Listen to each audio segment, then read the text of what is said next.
This is Fieldsports Channel News.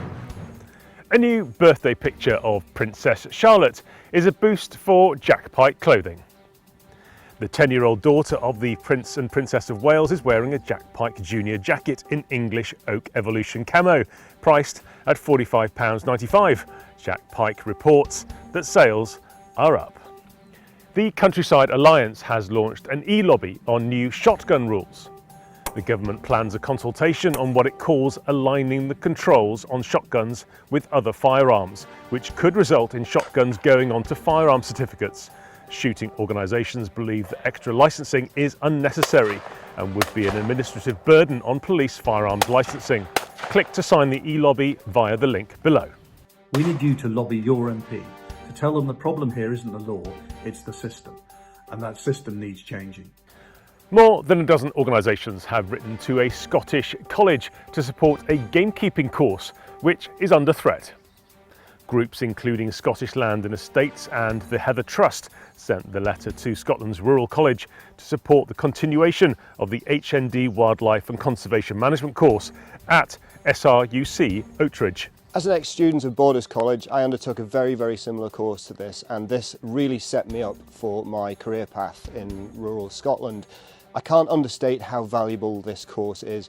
When the Scottish Government are looking to retain youngsters in the countryside and then allowing the likes of SRUC to withdraw courses like this, there's only one thing going to happen: depopulation, and that is something that we are trying to fight against and to reverse. This does not help. There are deer stalking bargains to be had at a charity auction. The West Sutherland Fisheries Trust 2025 spring auction is offering 30 lots via givergy.com, including guided fishing days for brown trout, sea trout and salmon, deer outings, and at starting bids from as little as £20.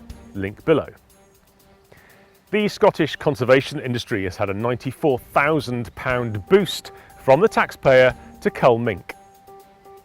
The £5 million Hebridean mink project closed in 2016, announcing success in eradicating mink in the Outer Hebrides. Since then, locals have killed around 30 mink a year on the islands. Now the Scottish Government has handed cash to 3 organisations, including its own Nature Scot agency, to develop a plan for complete eradication. With the RSPB paid around £2,000 per stoat it kills in Orkney, the mink gig could be lucrative.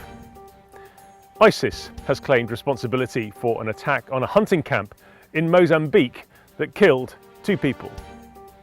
On the evening of the 29th of April 2025, an armed group attacked Mariri Environmental and Skills Training Centre and the Nyassa Carnivore Project headquarters in northern Mozambique. The camp was mainly empty following an attack on the Kambako Safari camp by the same group on the 19th of April. ISIS killed 2 anti-poaching scouts. Anti-hunting groups are celebrating online. Hunt saboteurs have paid a home visit to the Swedish Minister of Rural Affairs.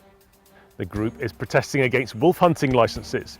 They also visited and posted the address of the local chairman of the Swedish Hunters Association. Meanwhile, 2 Swedish shooting ranges caught fire in acts of arson. The Minister, Peter Kullgren, comments that this kind of hatred and threats have no place in our country. Thanks to Per Holmseth for the stories. And finally, an 81-year-old hunter has been fined and handed a 4-year suspended jail sentence for killing a bear in the Pyrenees Mountains. The man said he had no other option but to open fire on the brown bear when it attacked him during a boar hunt in 2021. A French court ordered 15 other hunters to pay more than £50,000 in damages to animal rights organisations that filed a civil suit against them. The 150-kilogram female bear has since been preserved by a taxidermist and is on display at the Toulouse Natural History Museum next to another bear shot under similar circumstances in 2004.